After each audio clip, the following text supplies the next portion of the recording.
So joining me now, Kellyanne Conway, former senior counselor to President Trump, now president of KA Consulting, and Jessica Tarlov, co-host of The Five. Both are Fox News contributors. Great to have both of you with us. So you can see how this is playing out and these charges escalating. Of course, the real question with regard to the 2024 presidential election is what President Biden knew and didn't know about these deals and why Hunter didn't pay his taxes on them, whether he wanted to not draw attention to where this money was coming from. But Kellyanne, that's a pretty stunning statement that just emerged a short time ago from this podcast. What's your reaction to that, first off? That's typical for Hunter Biden. It is going to matter in the elections, Martha, because this is the first time that voters will have the truth and transparency in front of them. Joe Biden lied to the American people in that debate against Donald Trump in 2020 when he said he had never discussed business, knew nothing about it with his son. We know that's a lie. He's been on at least 20 phone calls where he was put on speakerphone. We know that he benefited financially from his son's engagements in a lot of countries that are in the news by the daily, like China and Ukraine. And we also know that they had shell companies and these weird aliases they're using in family emails. So if you have nothing to hide, show it to us. But Biden lied about all of that. Here's why I think this matters. It's very easy for Americans to understand tax evasion. And this is another example of people in Washington, really the corrupt Biden family, rules for thee and not for me. So if you owe $1.4 million in taxes, but you're not poor, you're just a punk. You're someone who's spending about that amount of money on adult entertainment, on women. Read the indictment. It's pretty scathing. It's a 56-page document, and I don't see Donald Trump's name in there very much. So if they're going to try to do whataboutism on this, it's not going to work. People understand felonies, misdemeanors, and you asked a very important question of Professor Turley, my former law professor. And it's what's new here. You know, why did this happen?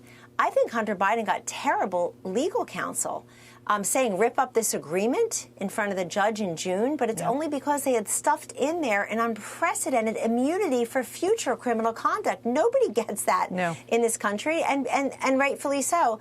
And also for them to, for Abby Lowell's a well-respected attorney to say if his name wasn't Biden, he wouldn't be prosecuted. It's been the opposite, Martha and Jessica. It's been that his name was Biden, and people have been looking the other way. But now we have it in black and white in 56 pages. I think he's in real trouble. So, Jessica, I keep coming back to this. Robin Ware, there's 3 names that Joe Biden used when he was emailing with Eric Schwerin, according to this most recent evidence of these 300-some emails, as the now president communicates with Hunter's business partner. Can you think of any reason why the vice president, and then after he was vice president, would have to use alias names when he sends emails to his son's business partner? Well, first of all, we need to be clear about a timeline here and where any of this occurred. It also is my understanding that it's common practice that people who have official emails do use aliases, certainly when they're dealing with personal things. And this had nothing to do with President Biden. It was then Vice President Biden and then just a man that was out there in the world while Donald Trump was president, is going about his business. There isn't any evidence, contrary to what Kellyanne said, that he has personally profited from this. James Comer, his big revelation of the last week or so is the under $4,000 for a truck repayment, I would say a loan that he gave to Hunter and then was paid back for. I've heard, but he didn't charge interest. I don't know a lot of dads that charge their sons interest, but, maybe I'll feel differently later in life when Cleo asks for a truck and I really want to nail her on it. Everybody knows that this doesn't have to do with Joe Biden, especially when it comes to the tax evasion issue. Joe Biden's name, you do a keyword search, it is nowhere in that 56-page indictment, and for good reason. This is about Hunter Biden. He will face the consequences of this. He is also someone who has repaid those taxes with interest, I would add. And if you want to know of another case or someone who owed millions of dollars to the U.S. government and had evaded, look at Roger Stone, someone who was favorably treated by Bill Barr, who was Donald Trump's AG, and then look at the difference of what's going on in the Merrick Garland DOJ.